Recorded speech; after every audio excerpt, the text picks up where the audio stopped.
इस तन सराय में जीव मुसाफिर करता रहे दिमाग रे, रात बसेरा कर ले डेरा तू चले सवेरा त्याग रे। ये शरीर एक धर्मशाला बताई है। संतों ने इस जीव को जगाने के लिए नाना प्रकार के उदाहरण दिए हैं। इस शरीर को एक चलती फिरती सरा समझो, धर्मशाला समझो, एक रेस्टोरेंट समझो, और इसमें आपको ये जो आपको रेस्टोरेंट में रहने के लिए यानी इस धर्मशाला में रहने के लिए जो समय मिला है, वो आपने जितने पैसे जमा करा रखे हैं उतने समय के लिए आपकी बुक हो चुकी है। और जिस दिन वो समय आपका पूरा हो जाएगा, आपके पैसे समाप्त हो जाएंगे, आपको ये धर्मशाला, ये सराय छोड़नी पड़ेगी, इसमें नहीं रहने देंगे। आप अगर ठीक ठाक से नहीं निकलते हो, सब इच्छा से नहीं आते हो, तो आपको उठा करके बाहर उसके नौकर निकाल देते हैं। धर्मशाला आपने किस लिए धर्मशाला में गए हो, किस लिए आप दूर देश में जाकर के अपना घर छोड़ करके धर्मशाला में गए हो, रेस्टोरेंट में रुके हो, उसका उद्देश्य भी कोई अवश्य होगा। वहाँ आप बिजनेस करने गए हो, आप वहाँ किसी व्यवसाय के लिए गए हो, और जो उस धर्मशाला में कमरा बुक करा के वहाँ व्यवसाय करते हैं, अपना कोई बिजनेस करते हैं, वो लोग 2 के 20 बना लेते हैं। वो अपना दुगने तिगने चौगने धन को इकट्ठा करके बना करके वापस स्वदेश आ जाते हैं। और जो व्यक्ति उस धर्मशाला में जाकर के, सराय में जाकर के कमरा भी बुक करा लिया और जो मूल धन लेकर गया था उसमें से शराब पीवे, हुक्का पीवे, जुआ खेले और सिनेमा देखता फिर, व्यवसाय किया नहीं, जिस उद्देश्य से गया था वो काम करा नहीं, तो वो कंगाल हो जाता है। और फिर वो कंगाल होने के उपरांत कितना कष्ट उठाता है। इसी प्रकार इस तन सरा में जीव मुसाफिर करता रहे दिमाग रे, रात बसेरा कर ले डेरा चले सवेरा त्याग रे। अब मनुष्य शरीर प्राप्त करके हम संतों के विचार तो सुनते नहीं। अब आप में घने समझदार बुद्धिमान बने बैठे हैं, अपनी अपनी अटकलों से अटके बैठे हैं। मेरा लड़का ऐसे पढ़ गया, वो इंजीनियर बन गया, मेरा लड़का ऐसे पढ़ गया, IAS कर गया, IPS कर गया। अब वो जो पढ़ाई उन्होंने पढ़ी है उसमें तो विद्वान हो गए वो, इसमें तो कोई शक को नहीं। लेकिन परमात्मा ने जो परमात्मा को प्राप्ति का जो ज्ञान है और इस मनुष्य शरीर का जो उद्देश्य है, वो तो ज्ञान उनको ना हुआ। फिर वो अपने अपने दिमाग से अटके रहते हैं। इस तन सरा में जीव मुसाफिर करता रहे दिमाग रे, अपनी अपनी कहते रहते हैं, इसने काम बने नहीं। अपनी अपनी कह गए इस दुनिया के माँ, बिन साहेब की बंदगी की ठौर ठिकाना न। अपनी अपनी तो दुनिया कह के चली जाती है। और बड़े बड़े वैज्ञानिक भी पता नहीं क्या अन्वेषण करके चले गए, लेकिन आगे क्या होगा। जो परमात्मा की भक्ति नहीं करते थे और जो ये AC बना कर चले गए, जहाज बना दिए, ये उन को नहीं मिलना है। वतना बेरा कि तो कुत्ते और गधे की जुन्नी में गए होंगे, क्योंकि परमात्मा की भक्ति उन्होंने करी नहीं।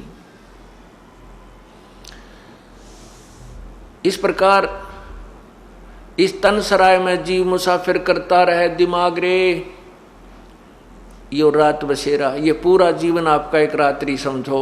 इस धर्मशाला में आप अपना टाइम पास कर रहे हो, और जब ये जीवन अंत होगा, आपके शरीर का अंत होगा, जब आप शरीर छोड़कर जाओगे, आपका सवेरा होगा। ये एक सौपन होगा। आज जिसको आप बेटा मानते हो, बेटी मानते हो, माता मानते हो, पिता है, मेरी कार है, कोठी है, मेरी जमीन, एक इतने एकड़ मेरी जमीन है, जब सौपन सा होगा, यानी जैसे सौपन में हम कई बार कार में बैठे होते हैं, रांची स्पीड पर चला रहे हैं, कभी ब्रेक मारते हैं, कभी गेयर बदलते हैं, क्लच दबाते हैं, और जब सपना टूट जाता है तो उड़े रजाई में पैर मारते पावा, वो कार नहीं होती। तो ऐसे ही जब ये शरीर छूट जाएगा उस समय आपका वो सपना टूटेगा, यो सवेरा होगा।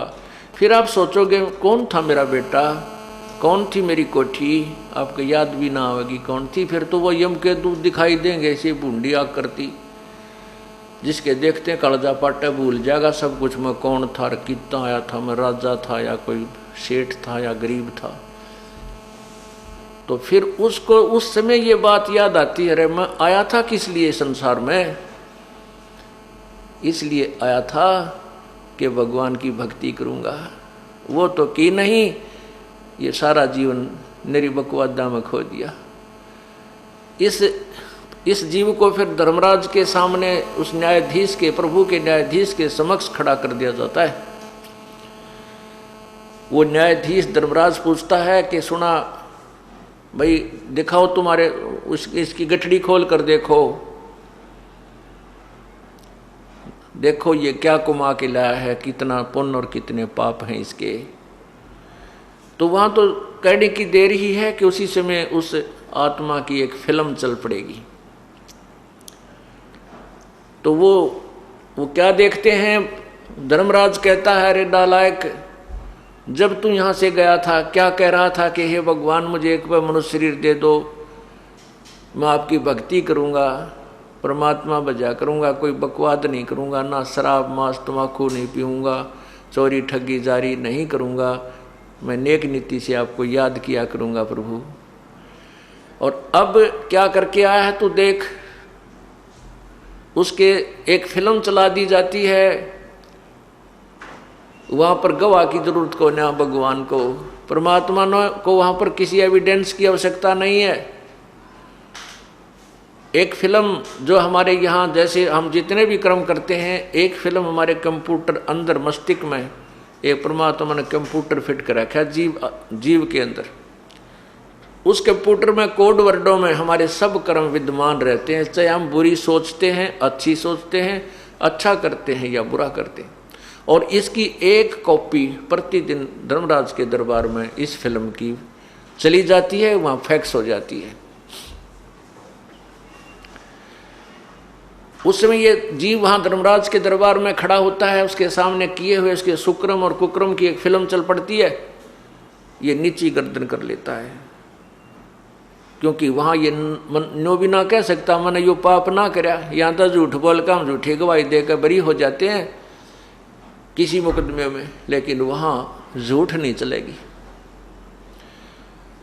उसके लिए फिर वो क्या कहता है, भगवान इब क्या गलती बन गई, एक बार मनुष्य जीवन फिर दे दो मुझे, मैं फिर आपको बहुत याद करूंगा, परमात्मा की भक्ति किया करूंगा, शुभ कर्म करूंगा, ऐसे पाप मैं फिर नहीं करूंगा जो इस फिल्म में मैं देख रहा हूं, ये मैंने बहुत गलती कर दी। तब धर्मराज जी कहते हैं, अरे नालायक, तू प्रत्येक बार ये बकवाद कर, ये बहाने बनाता है, देख तू कितने मनुष्य जन्म दिया मैंने तेरे को।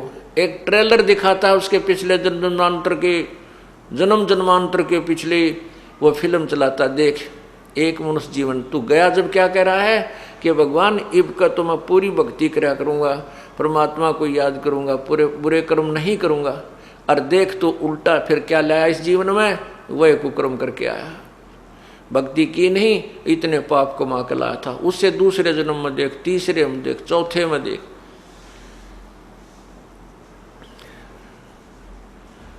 फिर उसको कहते हैं कि चल बेटा इब तो तू गधा बन, फिर कभी तुझे मनुष्य शरीर प्राप्त होगा, फिर देख लेंगे के कला तोड़ेगा तू।